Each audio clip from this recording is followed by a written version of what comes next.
पुत्रदा एकादशी पूरे साल में 2 बार आती है। एक श्रावण के महीने में आती है, दूसरी पोषादिक्रम में आती है। जिस नारी को संतान नहीं हो रही हो, बहुत प्रयास कर लिया हो, पुत्रदा एकादशी पूरे साल में 2 बार आती है। एक श्रावण के महीने में आती है, दूसरी पोषादिक्रम में आती है। पुत्रदा एकादशी होती है, ये संतान की वृद्धि करने वाली। शंकर जी के मंदिर में जाकर, भगवान शिव के मंदिर में पूजन करके घी का 1 कटोरी में घी और 1 कटोरी में खीर शंकर के सामने रख देते हैं। भगवान शंकर के मंदिर पर चौखट पर घी का दिया लगा देते हैं। शंकर जी की चढ़ी हुई 1 बेलपत्र साथ में रखें और 1 बेलपत्र को उठाकर शंकर जी के मंदिर की चौखट पे ही बैठकर चबा चबा कर खा लेते हैं। जो 1 बेलपत्र लेकर आए हैं वो अपने पति को खिला देते हैं।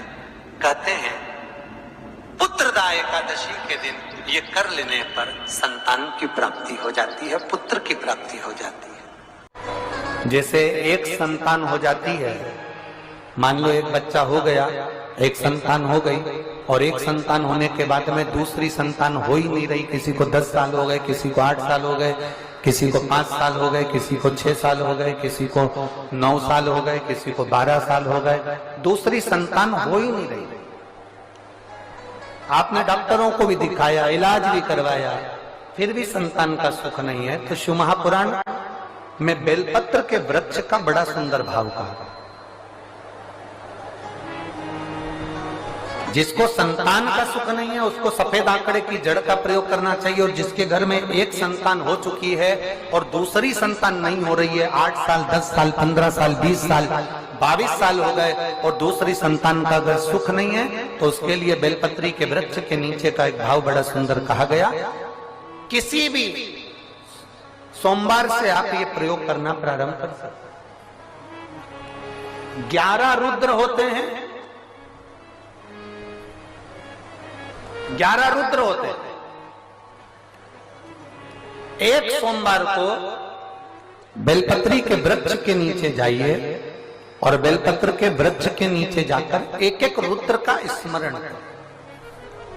करना क्या है, बेलपत्री के वृक्ष के नीचे जब आप जाएं तो बेलपत्र के वृक्ष के नीचे की ही मिट्टी का एक कुंड, आप लोग क्या कह सकते हैं, यहाँ पर हम क्या बोले उसको, जैसे मिट्टी का एक कटोरी बनाते हैं ना, क्या बोलते हैं उसको, कुंडी बना देते हैं मिट्टी की।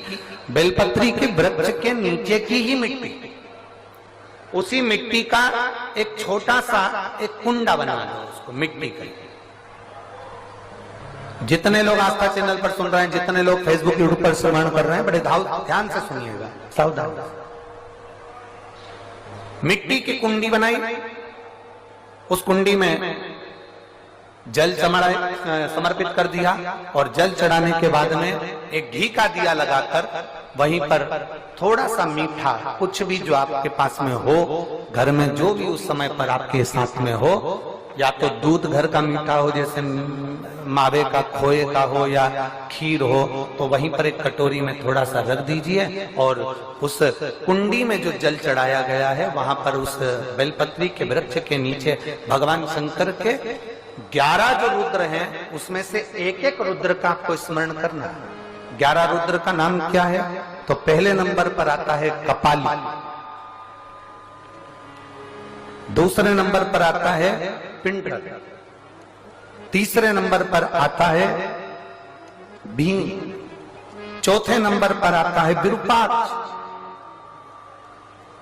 5वें नंबर पर आता है बिलोहित, 6ठे नंबर पर आता है शास्त्र,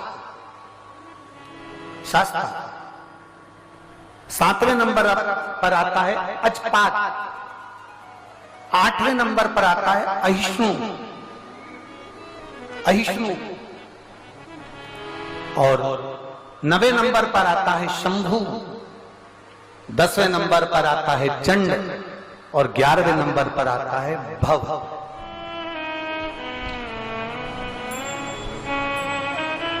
अगर अभी आप लोग नहीं लिख पाए हैं तो बाद में मोबाइल पर से कथा को पीछे खींचना, फिर उसमें से धीरे धीरे इसको लिख लो। एक रुद्र के नाम से एक कुंड का निर्माण करा, पूजन करी, घी का दिया लगाया, वहां जो मीठा रखा है उसको लिया, कुंड में से थोड़ा सा जल लिया, बेलपत्री के पेड़ के नीचे आचमन किया, जो मीठा रखा है वो ले जाकर रात्रि के समय पर सोने से पहले पति पत्नी उसको पाए और साथ रहे। एक सोमवार को ये प्रयोग करना है, फिर दूसरे सोमवार को दूसरे जो एकादश जो 11 रुद्रों का जो वर्णन किया गया है, एक एक रुद्र का नाम लेकर एक बार कुंड का निर्माण करना है। दूसरे सोमवार को जैसे एक बार आपने अगर कपाली नाम से पूजन करी, दूसरे नंबर पर पिंडरल नाम से पूजन करी, तीसरे नाम पर भीम नाम से, फिर आप विरूपाक्ष नाम से, ऐसे एक एक सोमवार करना है, 11 सोमवार। और 11 सोमवार जैसे तुम्हारे पूर्ण होंगे, भले 10 साल हो गए हो चाहे 15 साल हो गए हो, गर्भ जरूर फेरेगा और संतान की प्राप्ति जरूर। किसी किसी के यहाँ पर 11 रुद्र भी पूरे नहीं हो पाते हैं और गर्भ ठेर जाता है। लगभग 4-5 रुद्र पूरे होते हैं और गर्भ ठेर जाता है। तो आप जो 11 रुद्र हैं, इनका स्मरण कर कर भी भगवान शंकर से प्रार्थना कर सकते, भगवान शिव से प्रार्थना। हम केवल नंदी का स्पर्श कर कर, चरण पकड़कर मात्र दर्शन करते हैं तो हमारे जीवन के दुख भी नंदीश्वर महादेव समाप्त करते चले जाते हैं, हमारे जीवन के दुख।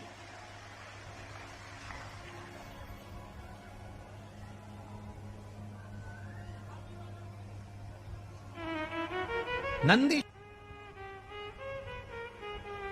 पंच बेलपत्र, पंच पुष्प, पंच दुर्वा और पंच पात्र जल,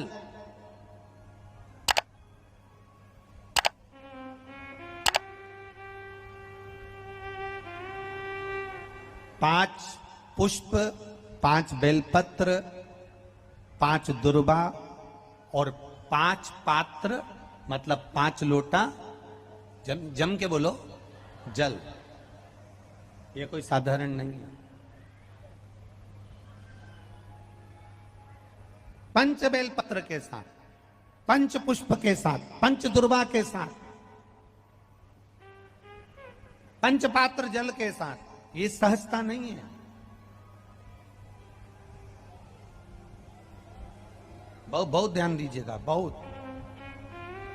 जिन जिन बच्चों के विवाह में देरी हो रही हो, बेटा बेटी के विवाह में देरी हो रही हो, या सफेद आंकड़े की जड़ तुमरुका जी के नाम से बांधने के बाद भी गर्भ नहीं ठहर रहा, तो 5 दुर्वा, 5 पुष्प और 5 लोटा जल सोमवार के दिन शिव जी के मंदिर में प्रातः के समय पर बाबा को 1 बेलपत्र, 1 दुर्वा, 1 पुष्प, 1 लोटा जल समर्पित कर कर थोड़ी देर रोककर श्री शिवाय नमस्तुभ्यम या पंचाक्षर मंत्र ओम नमः शिवाय स्मरण कर कर, महामृत्युंजय मंत्र का स्मरण कर कर, फिर बेलपत्र, फिर दुर्वा, फिर पुष्प, फिर जल, ऐसा 5 पंच बेलपत्र, पंच दुर्वा, पंच पुष्प, पंच पात्र जल तुमरुका जी का नाम लेकर समर्पित कर कर उस जल का आचमन करिए। 5 सोमवार या 7 सोमवार करिए, बाबा गर्भ अवश्य ठहराएगा और संतान अवश्य हो। तुमरुका जी के नाम का स्मरण ही जीव का आनंद दे जाता है। बोल तुमरुकेश्वर महादेव की, नंदीश्वर महादेव की, शिव